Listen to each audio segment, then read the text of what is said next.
Hello and welcome. Anna here from Liberated Yoga. This is a companion video to my blog entry on breath and movement coordination. Breath is such an important part of yoga practice. It's what sets it apart from other modalities.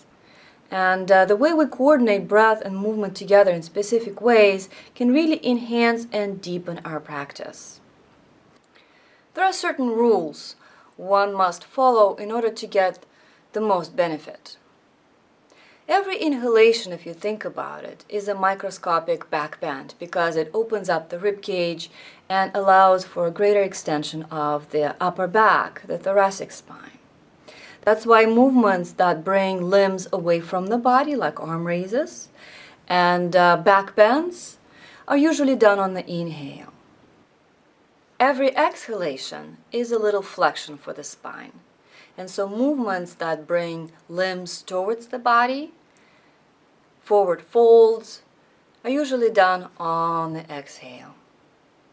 With twists, things can be a little bit different. If it's a deep twist, where we need a lot of protection from the core that wrings out our internal organs, usually it's done on the exhalation. But there are some instances where I believe it's appropriate to inhale into a very small twist so we can use our core to exit out of it for a little extra strengthening. And I'll give you some examples of how that works together. Let's take a look. Here are some simple examples. Observe how arm raises increase the arch in my low back on the inhale, and how the low back is able to softly round towards the floor on the exhale. Limbs moving away from the body on the inhale. Limbs coming towards the body on the exhale.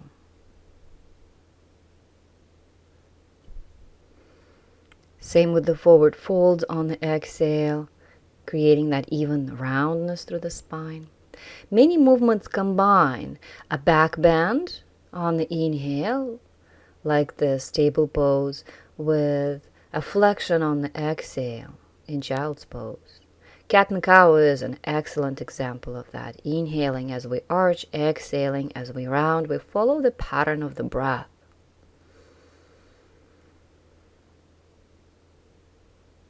Tadasana, arm raises overhead with the back bend on the inhale, and then a forward fold on the exhale. Bridge pose, perfect example. Inhaling as we come into that extension of the spine, exhale as we come out of it. Simple twists, exhaling into the twist, inhaling out of it. Finding length on the inhale, and then coming into the twist, maintaining that length. And of course, Apanasana, where we always lengthen the exhalation as we draw the knees in. Simple transitions into down dog and out of it are also guided by the breath.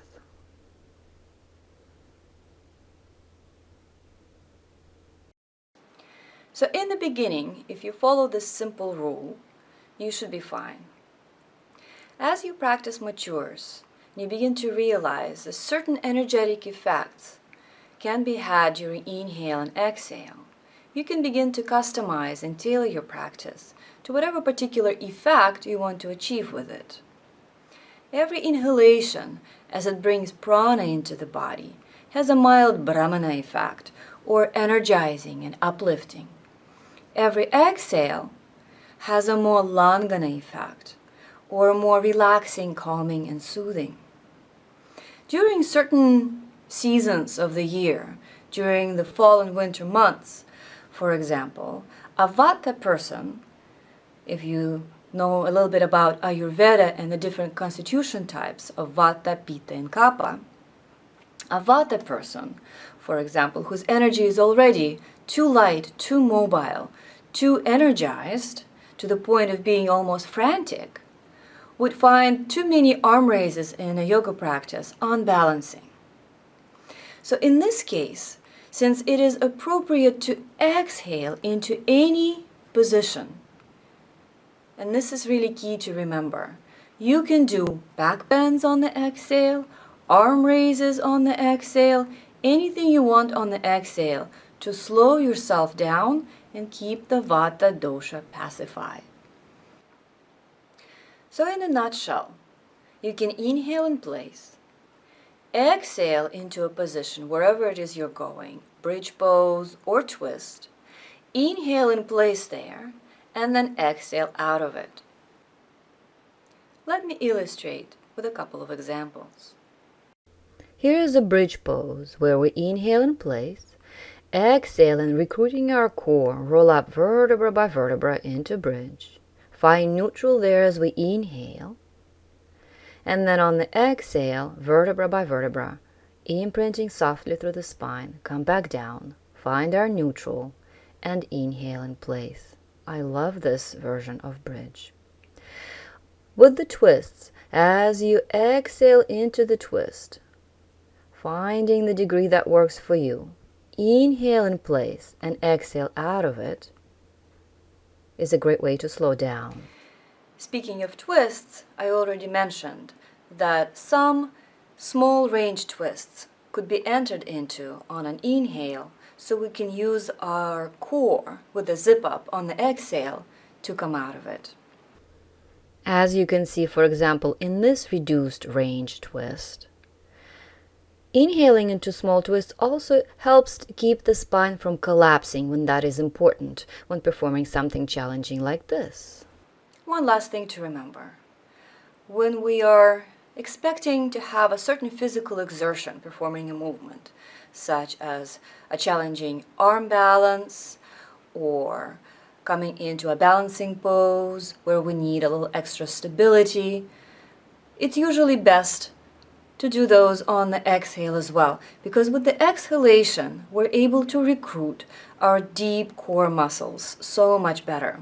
You can practice your progressive incremental zip-up technique, beginning at the pelvic floor and moving up through the lowest abdomen, zipping up and cinching your support structure of the deep core muscles. For example, this version of plank pose with leg raises, even though leg raises are an extension of the spine, they require quite a bit of strength and stabilization from the core, and so I recommend doing these on the exhale. One last thing. If we practice with this type of breath and movement coordination and are consistent and really mindful about it, your breath will lengthen, your mind will settle down, and there will appear natural pauses between the inhalation and the exhalation. During those pauses, the awareness feels expansive. It is the place where we make an intention. And it's another layer to this breath movement coordination that helps you deepen your practice. Think of it this way. During this pause, we know which breath is coming next, so we can ask our body what it would like to do next. Stay, repeat the shape, or move on.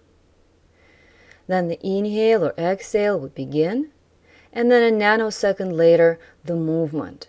They run concurrently, but at the same time you can see how there is a certain sequencing to it. First the intention begins and runs its course until the next pause, then the breath fits within it like an envelope, and then the movement fits within that like an envelope.